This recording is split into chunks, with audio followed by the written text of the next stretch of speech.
Merkezinde Bursa Tekstil Show'un 12.sinin açılışını gerçekleştirdik. Tabii tekstil ve konfeksiyon sektörü gerçekten Türkiye için ve Bursa için çok önemli ana dallardan bir tanesi. Özellikle Bursa'da toplam 3 milyar dolara yakın ihracatı olan ve Türkiye'nin de baktığımızda tabii 30 milyar dolara yakın ihracatını gerçekleştiren tekstil konfeksiyon sektörü otomotiv ve kimya sektöründen sonra Türkiye'nin ihracattaki en büyük güçlerinden bir tanesi. Bursa'da böylesine güçlü bir sektörün merkezi. Yani bu anlamda tabii Bursa'da düzenlemiş olduğumuz uluslararası Bursa Tekstil Show bir anlamda da firmalarımızın, ki bugün bu fuarımıza 100'e aşkın firmamız katılmakta.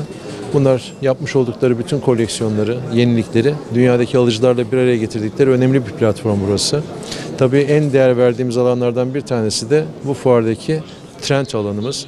Bu trend alanında özellikle şirketlerimizin önümüzdeki birkaç yılı şekillendirecek moda ve trendleri ve yaptıkları yenilikleri sergiledikleri önemli bir merkez. Burada da uluslararası işbirliği yaptığımız ortaklarımız var ve onların da netice itibariyle buraya vermiş oldukları katkı ve değer gerçekten Bursa Tekstil'in dünyadaki rekabetçiliğine çok ciddi katkı koymakta. Tabii Bursa aynı zamanda tekstil ve konfeksiyon sektöründe de trendlerin belirlendiği önemli bir merkez konumuna yükseliyor bu faaliyetlerle. Bu açıdan bizim için çok kıymetli.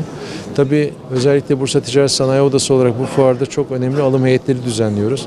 Bu alım heyetlerinde, yani bu fuarımızda şu anda 40'ın üzerinde ülkeden yabancı alıcılarımız var.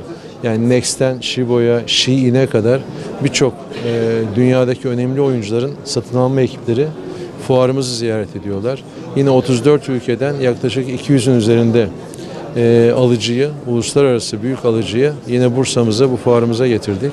Yani bütün bunlar aslında Türkiye'nin ve Bursa'mızın, ülkemizin ihracatında, tekstil ve konfeksiyon sektöründeki gücünü ileriki dönemlere taşıyabilmek ve sürdürülebilir kılmak adına yaptığımız etkinlikler. Ben bu anlamda fuarımıza katılan tüm katılımcılarımıza, aynı zamanda fuarımıza ziyaret eden tüm alıcılara da hayırlı, bereketli fuarlar diliyorum.